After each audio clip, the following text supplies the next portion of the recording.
Hey everybody, Prepper Nurse 1 here. Today is Tuesday. It is the 20th of February 2024. Another absolutely gorgeous day. Temperatures are actually up. They're about 50 degrees today. Just really, really nice. Solar panels, batteries are at 100%. They've been at 100% for a while. So that's always a good thing. I like that when that happens. It makes things much, much nicer when you're not having to burn through gas, especially this time of year. So, all right. I want to get into this video, guys, and questions. I always have questions. And I think it's interesting the way things are done sometimes, and so I have questions. So there's this big push, as we all know, right? If you're watching the news at all and paying attention, everybody's up in arms. They want an immediate ceasefire with Israel. They want them to stop. They definitely do not want them to attack that other city that they're talking about, Rafah, I believe it is. That they don't want them to attack Rafah. They want it to, the immediate ceasefire that it stops the violence and the slaughter and blah, blah, blah, blah, blah, blah, blah, blah, blah. Okay? So here's a question. I'm just curiosity question. Going to switch gears on you guys a second with this one. Where are the calls for the immediate ceasefire between Ukraine and Russia? Where are those calls? Where is that news coming out saying we need to have an immediate cessation of fighting with Russia and Ukraine? There's a humanitarian disaster in that area. Many people have died. We need it to stop. They need to go to the peace table and stop this war over there. I'm not hearing that, folks. What I'm hearing is our government saying how we desperately need to send another $60 billion to Ukraine to help them fight the war, not for them to stop it. Why are they not asking for them to stop it? Now, with the Israeli situation, is it because Israel is winning? Israel is doing exactly what they said they were going to do, which is eradicate Hamas? Is that a problem? Is that an issue? Isn't Hamas a terrorist organization? Why would the people of the world not be for that? And I find it absolutely a joke that you have South Africa talking about, all these horrible things and, they need to stop and this needs to stop and they're terrible and they're doing horrible things. Well, wait a minute. Did the South African government take the land away from the white farmers, and weren't the white farmers being attacked? There's the white citizens being attacked. There's a lot of racism going on in that area of the world, and it's just, if you pay attention to it and watch what's happening, racism is racism, folks. It's not reverse racism. It's not anything like that.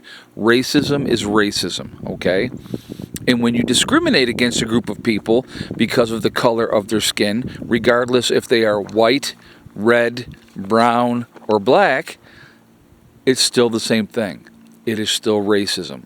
So I find it amazing, all these countries are demanding, we demand in the UN this resolution, and the U.S. just put up a resolution for a ceasefire, it's all grandstanding, it's all nonsense. You know what, I've said it before, and I'm going to stand by what I said again.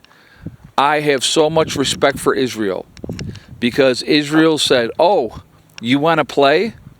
Okay, we're going to play. And Israel's not screwing around.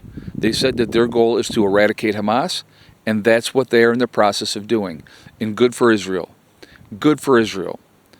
Burn it to the ground, Israel. That's what I say. And I'm sorry if you don't agree with that. That's perfectly fine. You can think whatever you want to think. But at least Israel has the balls to do what the United States never does. You have an enemy, you pick that enemy, you start at one spot, and you wipe them out. Get rid of them. You want to stop? Why would you do a ceasefire so Hamas can stay in control and in power? Why would you do that? Why would you encourage that? Why would you give them an opportunity to regroup and all that type of stuff? All kinds of games being played constantly over and over and over again. But there's all this outrage against Israel. But where's the outrage, folks, for the war in Ukraine? Where is the outrage for that? Why are we not demanding, right? Why is the world not demanding an immediate ceasefire, call to the peace table, come together, figure something out, and stop the war in Ukraine? Instead of sending another $60 billion of our money, of our hard taxpayer-earned money, over to Ukraine, so it can be done with who knows what. We've already sent them 113 billion, folks. I want you to think about this. And you know, this is maybe me being a selfish American, but we have so many problems here in our own country. What would that 113 billion that we've already sent, and then, you know, another 60 billion that they're trying to send over there, what good would that do here? What could that help here in the United States? I think it could do a lot of good here. And I think we need to worry about here. We don't need to be worrying about Ukraine. We should be calling for a ceasefire over there, just like they're screaming for about Israel, right? And good for Israel for standing up and not taking anybody's crap and not, you know, giving in and caving in, you know? Good for Israel. And like I said, you can think whatever you want to think, and that's perfectly fine. But I'm a very old school type of person. And once you have an enemy and you've identified the enemy and you know what you want to do, then do it. Take care of it. Eradicate them. And that's what Israel's doing. And like I said again, my hat's off to Israel. I have so much respect for the way they're dealing with the situation and not caving into what the world wants and what the world is demanding, what the UN is demanding. That kills me. That absolutely kills me. That whole thing. They're an absolute joke. The UN is an absolute joke, you know, and we need to stop being the ones that primarily are funding the UN as well.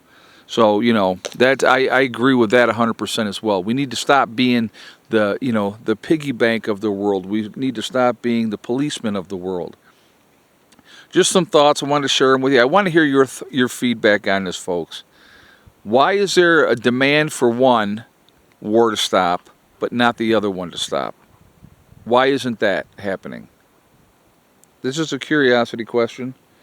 Like I said, I have my own thoughts on why, but it's definitely, you know, it's amazing to me, you know, just absolute craziness. The whole thing is crazy. Here in an airplane. So anyway, folks, I am going to jump off of here for now. Remember, folks, we truly are all in this together. We are one race called the human race. As soon as we can figure it out, we're going to be in much, much better shape. You know, we have to come together as human beings, and we have to stop letting them divide us. Also remember to hug and kiss the ones that you love. Tell them every single day. Tomorrow is not guaranteed. We never know what's going to happen in life. So it's really important that we tell the people that we care about every day how we feel. Last but not least, STD. Step, thing, and day. One step at a time, one thing at a time, and one day at a time. Whatever you're trying to do, whatever you're trying to accomplish, you can do it. The only one stopping you from reaching your goals is you. That's it. Nobody else. If you stay positive and stay away from the negativity, you're going to be just fine. I hope you all have a great day. I hope you all keep prepping. Take care of your business, because who knows what these lunatics have in store for us. It should be a concern for everyone. I hope you have a great day, and I will talk to you all later. Prepper Nurse 1, out for now.